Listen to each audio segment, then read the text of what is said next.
लगभग 20 साल की उम्र की एक लड़की अपने परिवार की बड़ी लाडली बीमार होकर अचानक ख़त्म हो जाती है और उस लड़की की चिता जल रही थी। रिश्तेदार, परिवार, बाकी सब लोग उस चिता को छोड़कर अपने अपने घर आ जाते हैं। अब उस लड़की के फूल चुनने के लिए जाना था। लड़की का भाई बाबा से ज़िद कर रहा था, बाबा जल्दी घर से चलो, दीदी के पास जाना है। लेकिन वो वक्त से कुछ देर पहले वहाँ पर पहुँच जाते हैं। चिता को जाकर देखते हैं तो चिता जली नहीं थी बल्कि बुझाई गई थी, ऐसा साफ प्रतीत हो रहा था। और उसके अंदर से उस शव को बाहर निकाल लिया था जो कि अभी अध जला था। और थोड़ा गौर से देखा, करीब से जाकर देखा तो ऐसा लग रहा था जैसे किसी ने किसी धारदार हथियार से उसके अलग अलग पार्ट को निकाल के रख दिया हो।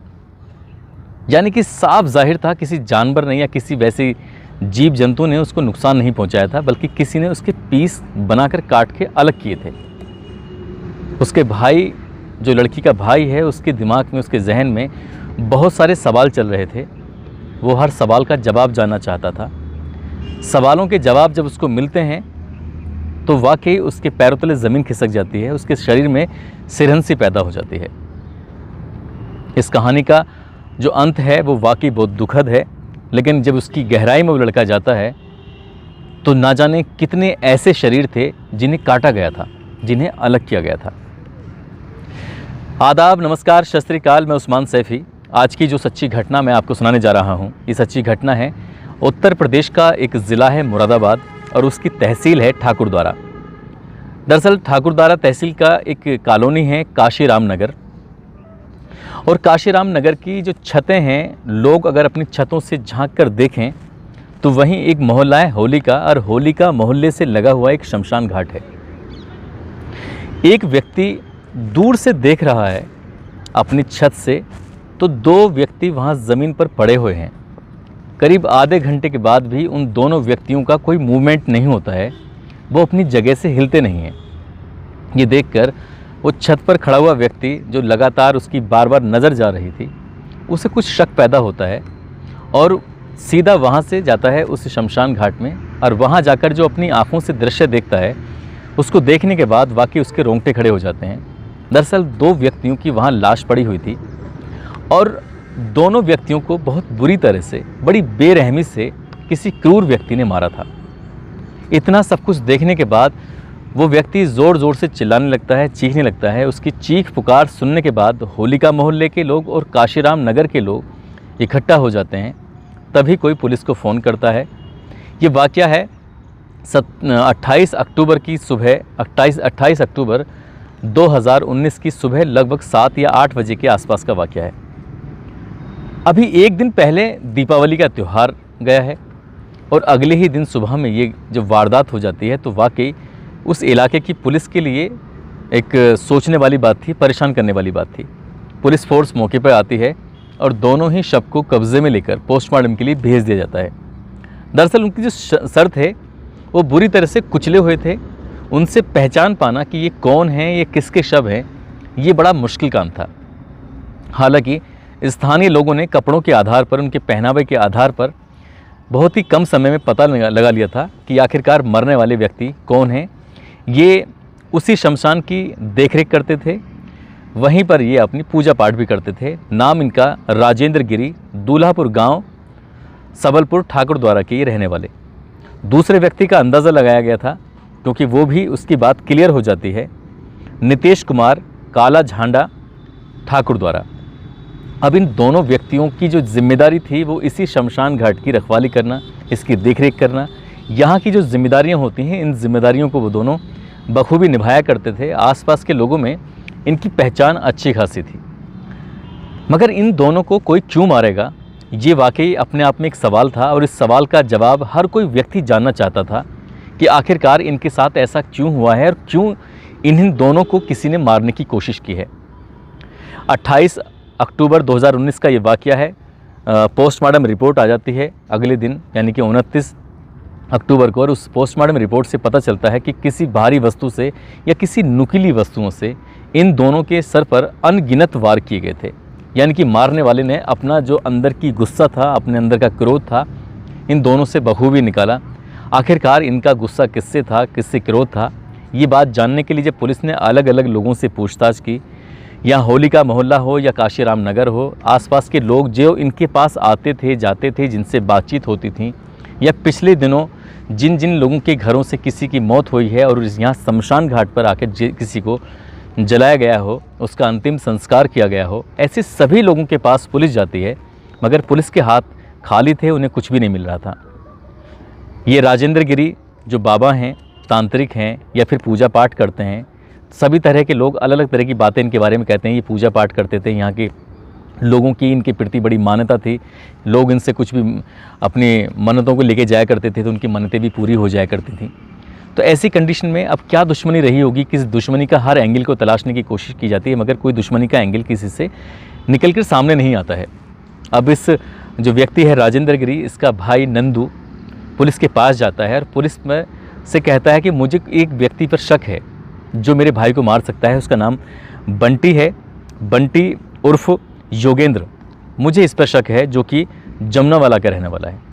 पुलिस ने उस व्यक्ति को, उस लड़के को हिरासत में लिया, उससे पूछताछ करती है। यानी कि 30 अक्टूबर 2019 को इस बंटी को जब हिरासत में लिया जाता है, उससे पूछताछ की जाती है। तो शुरुआत में तो वो इधर उधर की बातें बना रहा था, लेकिन बाद में जो बताता है उसे सुनकर पुलिस के रोंगटे खड़े हो जाते हैं।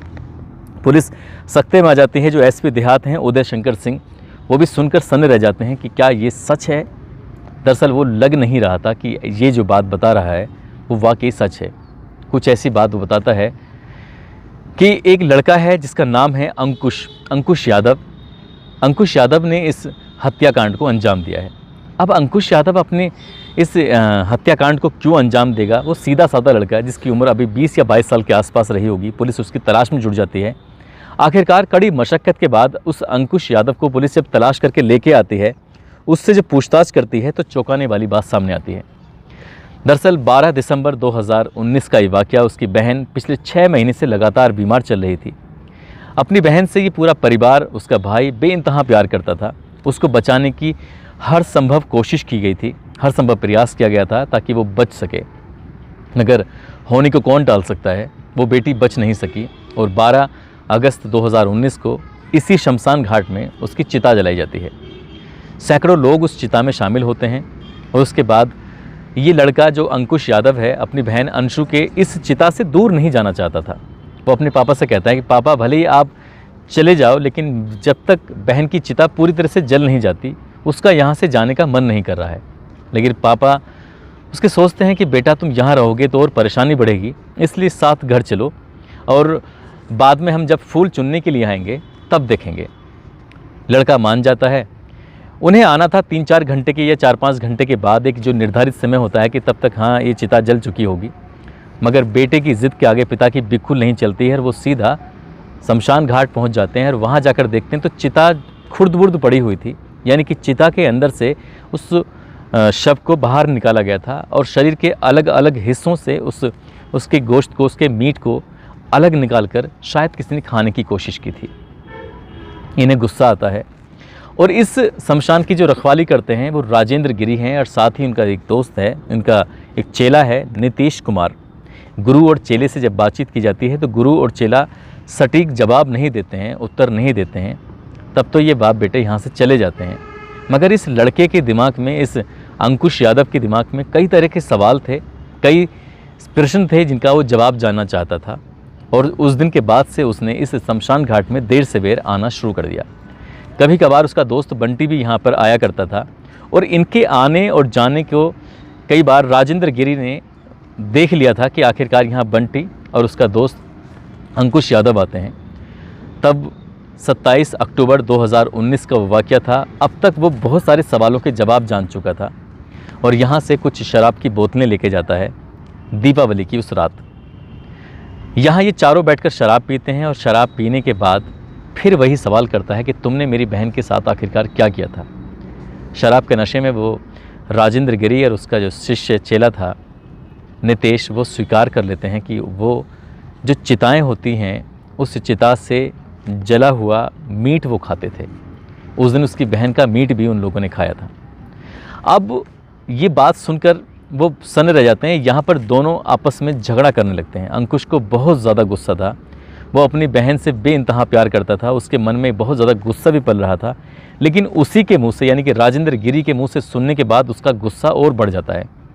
बात कहासुनी की थी, मारपीट तक नौबत आती है। पुलिस की जांच रिपोर्ट में ये भी आता है कि उसका इरादा हत्या करने का तो बिल्कुल भी नहीं था, मगर जब बातचीत का सिलसिला कहासुनी और कहासुनी से बात मारपीट पर आती है, तो वहीं पास में एक छोटा वाला पेट्रोमैक्स यानी कि एक सिलेंडर रखा हुआ था एलपीजी का। उस सिलेंडर को उठाकर अंकुश यादव ने राजेंद्र गिरी के सर पर एक के बाद एक वार करने शुरू कर दिए। वहीं पास में ही एक फावड़ा रखा हुआ था, फावड़ा भी मारना शुरू कर दिया। बचाने के लिए जब नीतीश कुमार आता है तो उसको भी उसी से मारा जाता है। फावड़ा और उसका पेट्रोमैक्स लाठी जो भी उसके हाथ में आता है वो बार बार उसको मारता रहता है, और वो इतना मारता है कि इस शरीर का जो इतना गर्दन से लेकर सर का जो हिस्सा था वो पूरी तरह से डैमेज हो चुका था। सर की एक भी हड्डी साबुत नहीं बची थी, वो बुरी तरह से क्षत विक्षत हो चुकी थी। इस कदर गुस्सा था अपनी बहन को लेकर, और वो इस घटना को अंजाम देकर वहाँ से चला जाता है। मगर कहते हैं कि क्राइम को कितने भी शातिर तरीके से क्यों ना किया जाए, क्राइम कभी छिपता नहीं है, और इसमें भी ऐसा ही हुआ। अंकुश यादव ने हालांकि छिपने की कोशिश नहीं की थी, उसने अपना बदला लिया था जो कि उसकी बहन की साथ हुआ था। मगर अगले ही दिन जब पुलिस इस घटना का खुलासा करती है और कहती है इस मामले की जांच पड़ताल की जाएगी, तब इससे भी ज़्यादा चौंकाने वाली बात ये होती है कि लगभग 27 अलग अलग लोग, जिनके परिजन, जिनके परिवार के सदस्य इसी शमशान घाट में जलाए गए थे, उन्होंने भी आकर वही बिल्कुल मिलती जुलती बातें की कि चिता के अंदर उनकी जो परिवार के सदस्यों के शव थे वो खुर्द बुर्द पड़े हुए थे, वो उनको अलग कर दिया गया था। शरीर के हिस्से को ऐसा लग रहा था देखने से जैसे कि उसको काट कर खाया गया था। लेकिन इस घटना से जब अंकुश ने या फिर उसके दोस्त बंटी ने जब ये बात पुलिस को बताई थी, तो 26 ऐसे परिवार जब सामने आते हैं तब यकीन होता है कि वाकई ये राजेंद्र गिरी और उसका जो चेला, इसका शिष्य जो था, वो इंसानों की चिता से जलती हुई उस लाश को वो बुझाते थे, वहाँ से उसका मांस लेकर खाया करते थे। जब ये बात 2019 में अखबारों पर, सोशल मीडिया पर जब चर्चा होती है तो लोग सन्न रह जाते हैं कि इंसानों के भेष में भी क्या भेड़िए रहते हैं, वो भी इंसानों का ही मांस खाते हैं। अगर हम पूरी दुनिया की बात करें तो 60 से 70% भारतीय मीट खाते हैं जो कि अलग अलग जीव जंतुओं के होते हैं। साथ ही अगर हम चाइना की बात करें तो चाइना में लगभग 95% ऐसे लोग हैं जो मीट खाते हैं, लेकिन इंसानों का मीट शायद वो भी नहीं खाते। बात अगर हम दुनिया के मुल्कों की करें तो शायद एक आध देश के अलावा कहीं एक आध जगह सुनने को तो मिलता है कि वहाँ पर इंसानों का भी मीट खाया जाता है। लेकिन इस घटना ने हर इंसान को सोचने पर मजबूर कर दिया था, हिलाकर रख दिया था कि क्या कोई इंसान जिस पर हम भरोसा करते हैं, एक ऐसा व्यक्ति जो पूजा पाठ में यकीन करता है, जिसको कई लोग बाबा मानते थे, जिसके पास आकर कुछ फरियादें करते थे, वो फरियादें कई बार पूरी हो जाती थीं, और वही व्यक्ति अपने चेले के साथ मिलकर इंसानों का मांस खाता था, मीट खाता था। पुलिस ने जब इसमें जांच की है, एक अखबार की वेबसाइट ये लिखती है लगभग 132 चिताओं से उन्होंने मीट खाया था। 132 चिताएँ बहुत होती हैं। लोगों को जब ये बात पता चली थी, हालांकि जो ये लोग मीट खाते थे, क्योंकि लगभग 4 वर्षों से ये दोनों ही शमशान की देखभाल करते थे, शमशान में रहते थे, इसलिए लगभग 132 का रिकॉर्ड निकल कर आता है। इन 4 वर्षों में न जाने और कितनी चिताओं से इन्होंने ऐसे ही मीट निकाला और उसको खाना शुरू कर दिया। दोस्तों, इस किस्से को, इस बात को सुनाने का उद्देश्य किसी को परेशान करना नहीं है, किसी का दिल दुखाना नहीं है, बल्कि आपको जागरूक करना है, आपको सचेत करना है। आपकी आसपास कहीं ऐसी कोई वारदात होती है कोई, तो कम से कम अलर्ट रहें। और आज का टेक्नोलॉजी का ज़माना है, यदि शमशान घाट में भी अगर CCTV कैमरे लगवा दिए जाएं तो शायद कोई बुराई नहीं होगी। कई शमशान घाट तो हालांकि हाईटेक हो चुके हैं, हाथों हाथ अब तो इलेक्ट्रॉनिक के माध्यम से चिताओं को हाथों हाथ जला दिया जाता है। लेकिन इतनी भी लापरवाही ना की जाए ताकि लोग शवों के साथ भी इस तरह की घिनौनी हरकत करें, अपराध करें। एक पाकिस्तान की खबर सुनाई थी, उस पाकिस्तान की खबर में आपने देखा होगा, सुना होगा कि 50 से ज़्यादा लड़कियों को जो अंदर कब्र के अंदर एक लड़का घुसता था और उसके साथ जाकर बलात्कार करता था।